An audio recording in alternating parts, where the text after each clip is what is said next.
তোমাকে জানতে হবে যে কোন পার্ট অফ স্পিচ হবে, এবং ব্র্যাকেটে যে ওয়ার্ডটা দেওয়া থাকবে সেই ওয়ার্ডটাকে সেই পার্ট অফ স্পিচ তৈরি করতে হবে।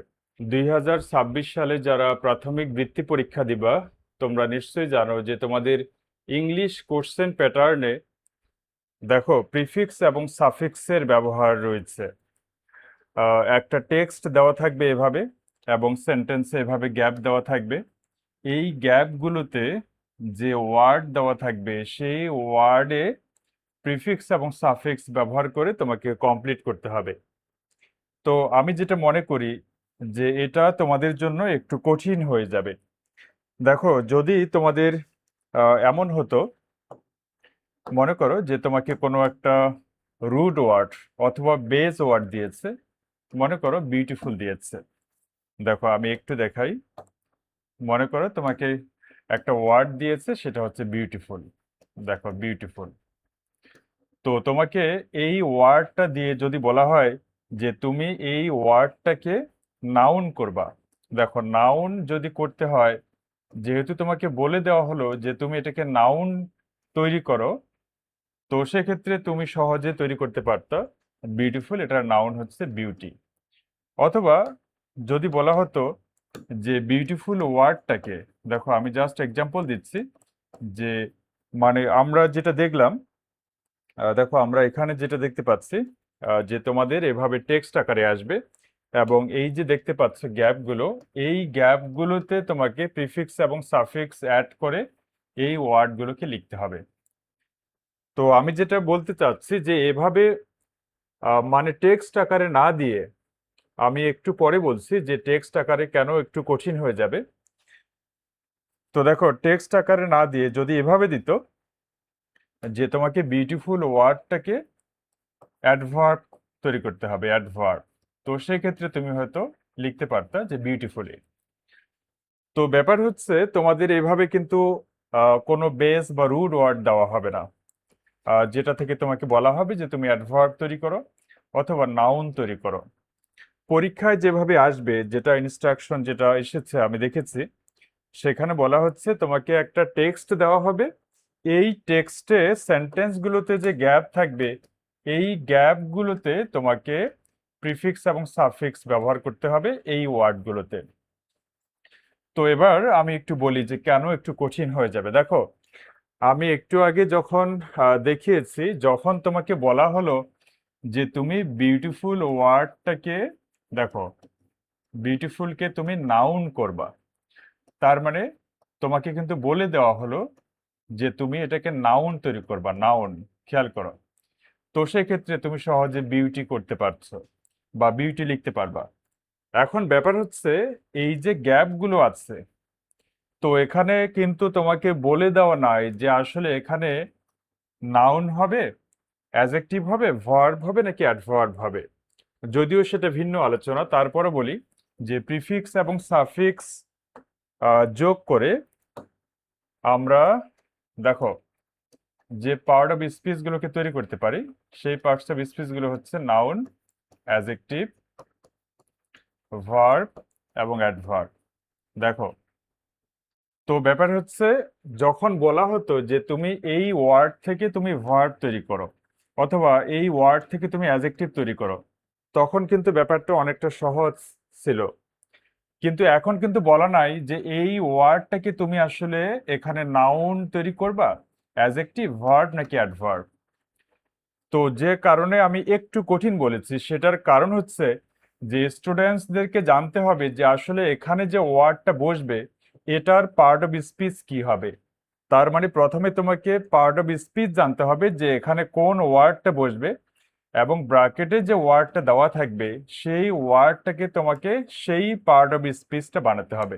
মানে এমন না যে তুমি তোমার মতো করে, এখানে বিউটি দেওয়া আছে, তুমি এখানে বিউটিফুলি মানে যে কোনো একটা তোমার ইচ্ছে মতো তুমি সাফিক্স অ্যাড করে এটাকে তুমি বিউটিফুলি করলা, তো এটা কিন্তু হবে না। আমি যেটা বোঝাতে চাচ্ছি সেটা হচ্ছে তোমাকে জানতে হবে যে এখানে কোন পার্ট অফ স্পিচ হবে, এবং এই ওয়ার্ডটাকে সেই পার্ট অফ স্পিচ বানাতে হবে। তো এইটুকু ব্যাপার, খুব কঠিন কিছু না, হয়ে যাবে। দেখো সবাই পারবা এগুলো। তো দেখো আমরা যদি একটু কমপ্লিট করি, দেখো দেওয়া আছে আওয়ার স্কুল হ্যাজ আর ড্যাশ। দেখো এখানে আর্টিকেল আছে, আমি বিস্তারিত আলোচনা করছি না। তো আর্টিকেলের পরে দেখো এখানে গার্ডেন হচ্ছে নাউন, তো নাউনের আগে অ্যাজেক্টিভ বসতে পারে। যেহেতু আর্টিকেলের পরে নাউন বসে, তো নাউনের আগে অ্যাজেক্টিভ বসে। তো এই যে বিউটি দেওয়া আছে এটা হচ্ছে নাউন, এটাকে অ্যাজেক্টিভ আমরা তৈরি করব। দেখো, তো বিউটি দেওয়া আছে, এটা হবে বিউটিফুল। ওকে, দেখো তাহলে আমরা এখানে সাফিক্স ব্যবহার করেছি এবং এটা হবে বিউটিফুল, তার মানে এটা হবে অ্যাজেক্টিভ। দেখো এখানে অ্যাজেক্টিভ দরকার, আমি এই ওয়ার্ডটাকে অ্যাজেক্টিভ তৈরি করেছি। নেক্সট হচ্ছে we take care of it dash. দেখো উই টেক কেয়ার, তো এটা হচ্ছে একটা ভার্ব ফ্রেজ। দেখো টেক কেয়ার মানে ভার্ব ফ্রেজ, ঠিক আছে, টেক কেয়ার। তো সেক্ষেত্রে এখানে রেগুলারলি দরকার হবে, অ্যাডভার্ব দরকার হবে। দেখো অ্যাডভার্বের যে কয়েকটা পজিশন আছে এর মধ্যে এটা একটা যে ভার্বের পরে বসে, যেমন I go to school regularly. দেখো আমি বিস্তারিত আলোচনা করছি না পজিশনগুলো নিয়ে, I go to school regularly. দেখো শেষে অ্যাডভার্ব বসেছে, আই গো, আমি যাই, কিভাবে যাই, রেগুলারলি। তো এখানে অ্যাডভার্ব হবে, রেগুলার আছে, আমরা এটাকে অ্যাডভার্ব তৈরি করেছি রেগুলারলি। নেক্সট হচ্ছে আবারও আর্টিকেল আছে ড্যাশ, এবং এখানে দেখো গ্রুপ আছে, গ্রুপ হচ্ছে নাউন। দেখো গ্রুপ হচ্ছে নাউন, আর্টিকেলের পরে সব সময় যে নাউন বসবে তা না, তোমাকে দেখতে হবে যে আর্টিকেলের পরে যদি গ্যাপ থাকে এবং তার পরে যদি নাউন থাকে। যেমন এখানে গ্যাপ আছে, গ্যাপের পরে এই যে নাউনটা আছে, দেখো নাউন আছে, তো নাউনের আগে অ্যাজেক্টিভ হবে। তার মানে এই যে ওয়ার্ডটা দেওয়া আছে এটাকে অ্যাজেক্টিভ তৈরি করতে হবে। দেখো সিলেক্ট আছে, তো ইডি হচ্ছে, দেখো ইডি হচ্ছে একটা সাফিক্স যেটা ব্যবহার করে অ্যাজেক্টিভ তৈরি করা যায়। তো আমি যদি একটা এক্সাম্পল দিই যে ইডি ব্যবহার করে কিভাবে অ্যাজেক্টিভ তৈরি করা যায়, যেমন আমি যদি বলি যে ট্যালেন্টেড। দেখো ট্যালেন্টেড, তো নাউনের সাথে ইডি যোগ করেছে, এখন এটা অ্যাজেক্টিভ হয়েছে। তবে এখানে একটা ব্যাপার আছে, দেখো সিলেক্ট দেওয়া আছে, সিলেক্ট, তো আমরা যদি ইডি যোগ করি তাহলে এটা হবে সিলেক্টেড। দেখো সিলেক্টেড, তো যদিও এটাকে বলা হয় পার্টিসিপল অ্যাজেক্টিভ, আমি সেদিকে যাচ্ছি না, এটাকে বলা হয় পার্টিসিপল অ্যাজেক্টিভ। ভার্বের যে পাস্ট পার্টিসিপল ফর্ম আছে সেই পাস্ট পার্টিসিপল ফর্মগুলো অ্যাজেক্টিভ হিসেবে ফাংশন করতে পারে, তবে সবগুলো না।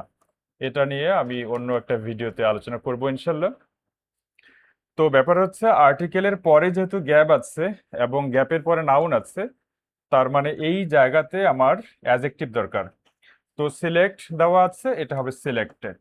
দেখো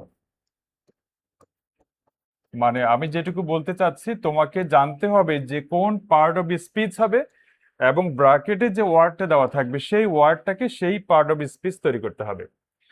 আচ্ছা নেক্সট হচ্ছে ক্লিনস দ্য গার্ডেন এভরি উইক। আচ্ছা দে ওয়ার্ক, দেখো দে ওয়ার্ক, আমি একটু আগে বলেছি যে ভার্বের পরে অ্যাডভার্ব বসতে পারে বা বসে, তো অ্যাডভার্বের পজিশন নিয়ে কথা বলছি না, দে ওয়ার্ক, তারা কাজ করে, কিভাবে কাজ করে, কেয়ারফুলি। দেখো তার মানে এখানে আমার অ্যাডভার্ব দরকার, তো অ্যাডভার্ব দরকার, আমি কেয়ারকে কেয়ারফুলি করেছি। দে ওয়ার্ক, তারা কাজ করে carefully. And remove the weights. আচ্ছা দ্য ড্যাশ ফ্লাওয়ার্স, দেখো আবারও আর্টিকেল আছে, আর্টিকেলের পরে দেখো ফ্লাওয়ার্স হচ্ছে নাউন, কমন নাউন, তো নাউনের আগে এখানে আমার অ্যাজেক্টিভ দরকার, অ্যাজেক্টিভ। তো কালার দেওয়া আছে, এটা হচ্ছে নাউন, এটা হবে কালারফুল। ব্যাপার হচ্ছে তোমাকে বুঝতে হবে যে কোন পার্ট অফ স্পিচটা দরকার, এবং সেটা হচ্ছে গুরুত্বপূর্ণ। এবং তুমি যদি এটা জানো যে এই জায়গাতে কোন পার্ট অফ স্পিচ হবে, তাহলে কিন্তু খুব সহজে তুমি এই ওয়ার্ডের পার্ট অফ স্পিচটা লিখতে পারবা। আচ্ছা নেক্সট হচ্ছে ওয়ার্কিং ইন দ্য গার্ডেন। আচ্ছা ব্রিংস আস গ্রেট ড্যাশ হ্যাপি। আচ্ছা দেখো এখানে দুইটা অবজেক্ট আছে, আজ হচ্ছে একটা অবজেক্ট, গ্রেট হচ্ছে অ্যাডজেক্টিভ, এখানে আমার নাউন দরকার। দেখো হ্যাপি আছে, এটা হবে হ্যাপিনেস। দেখো এটা হচ্ছে হ্যাপিনেস। আজকে মূলত আমি যেটুকু বোঝাতে চাচ্ছি সেটা হচ্ছে তোমাকে পজিশনটা দেখতে হবে যে এই পজিশনটা কোন পার্ট অফ স্পিচের।